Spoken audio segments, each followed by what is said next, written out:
Rumors of a new PlayStation handheld are swirling yet again. This comes from Games Radar.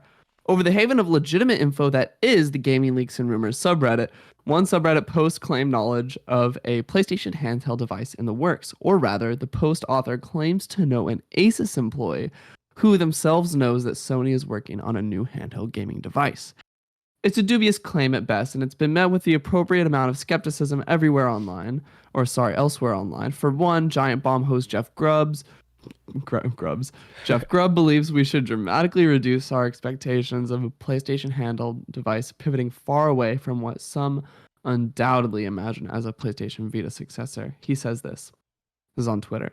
I'm traveling to Super Nintendo World, but I see the reports about a potential Vita 2, and I would definitely scope down those expectations. I've only ever heard about a cloud streaming handheld. This is crazy because now we have a little Insider Gaming Tom Henderson jumping in here saying, for whatever it's worth, Insider Gaming is claiming that Sony's handheld device is in fact in the works, but utilizes remote play technology. This supposed handheld device, allegedly codenamed Q-Lite, is slated to release before the PS5 Pro. Itself, another wildly rumored Sony project apparently in the works.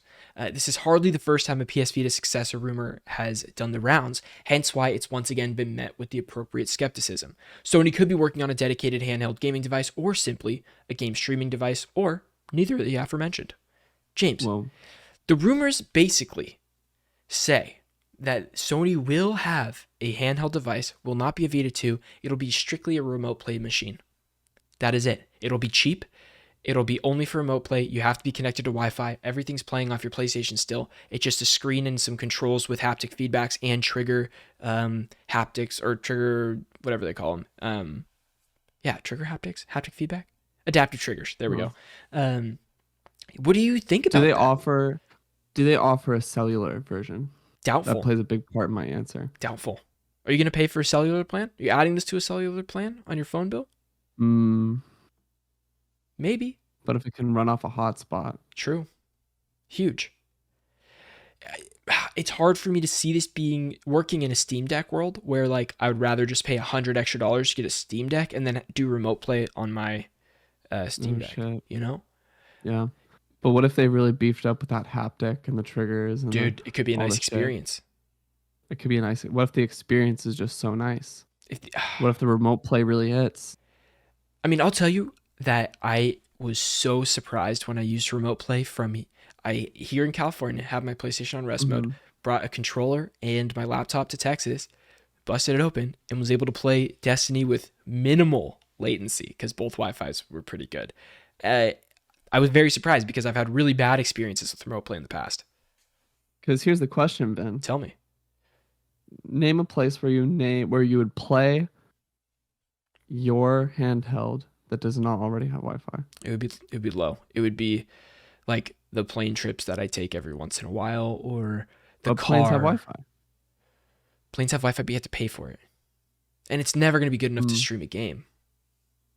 You know, you're gonna get like the 2 up, 2 down sort of thing, maybe less. No, you're right.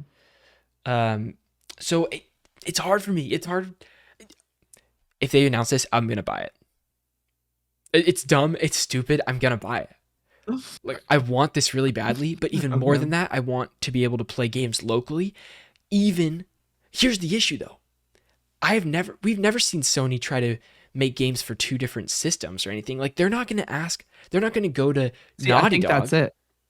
I think that's it. I think that's exactly why, is I think they're done with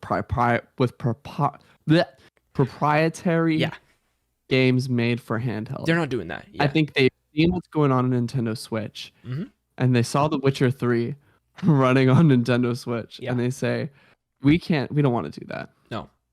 We don't want to compromise.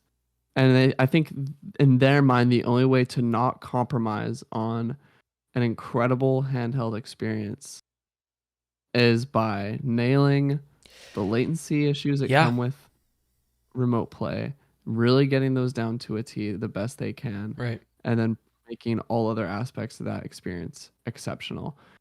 Yeah. And I think the huge thing about handheld for me is that I don't like is the lack of cross progression. I hate having 2 different Right. games. Like for Yes. example, I was playing Hollow Knight Mm-hmm.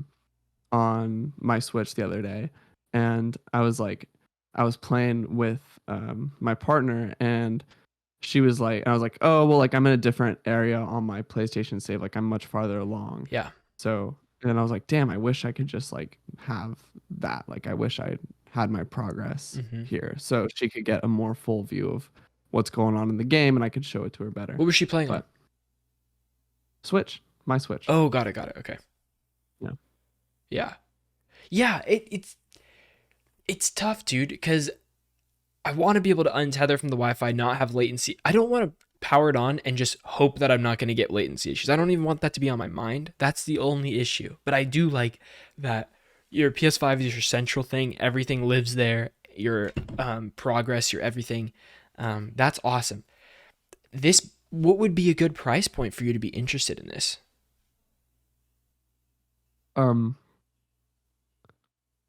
Like it's hard for me to say 300, maybe like 250. I'm not paying more than 200 for this. I don't think. You're not paying more than 200? No. It's got to be like 199, and then that is like, then I'll buy. Whoa. Cuz dude, you're telling me for Right, because there's no $300? processing power in No. it. Uh-uh. Right. Okay. We're So going I to get can an see OLED why screen, God willing, please be an OLED screen, and then it's essentially a controller with the with screen with the screen and Wi-Fi capability. Yeah. and Wi-Fi capability.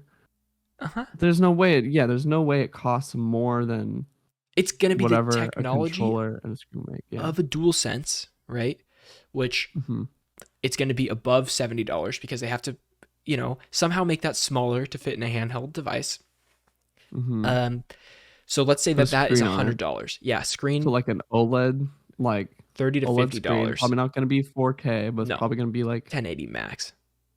no, I think it's going to be a little more than 1080. Do you think we can get a 1440 screen on a I handheld? think we get a 1440 screen. No shot. I think they need it. I That'd think be they need cool. to compromise. I think they need to differentiate themselves. they need to differentiate themselves, but they need to make every other aspect of it incredible. Well, there we get into an issue too. Are we going to be 1440p streaming like from Wi-Fi? Is that going to cause more problems with latency? I don't know. The higher frame rates would cause more issues too. Are we going to see this maxed out at 60? Probably. I'm going to guess 60 1080. Yeah. We also got another handheld announcement this week too, from Asus. That's where this came from. ROG. Yeah. Which is a higher resolution screen than Steam Deck, coming in at a cheaper price, and it's basically saying it can do all the things that a Steam Deck can do for cheaper and less bulky. So we'll see. It's crazy. Whenever those preview thing comes out, I'm excited to see how that does. Yeah. I think handhelds aren't dead. I think for a while we thought they were dead. Switch just dominates that space.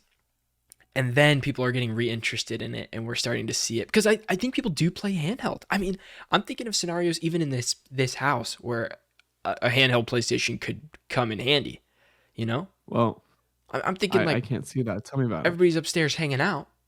I don't want to sit down here playing games. You know what I mean? Someone's playing games up there and stuff. I want to go hang out with everybody. I'd bring my little PlayStation Portable handheld or whatever it's called. Yeah. And I don't know. Being on the conversation. Yeah. While you're playing a little indie game or whatever. Exactly. That sounds nice. Hell yeah. I could buy this. I'm disappointed that it's only cloud streaming.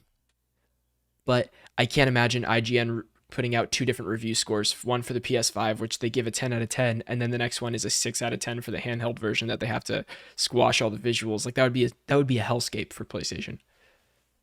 Yeah. It would not be good. Not at all. I hope this comes in white to match the I hope it ecosystem. comes in. I think it will. I think it has to. With a nice, bright OLED screen. Gets me real happy. That is all we got on the PlayStation handheld.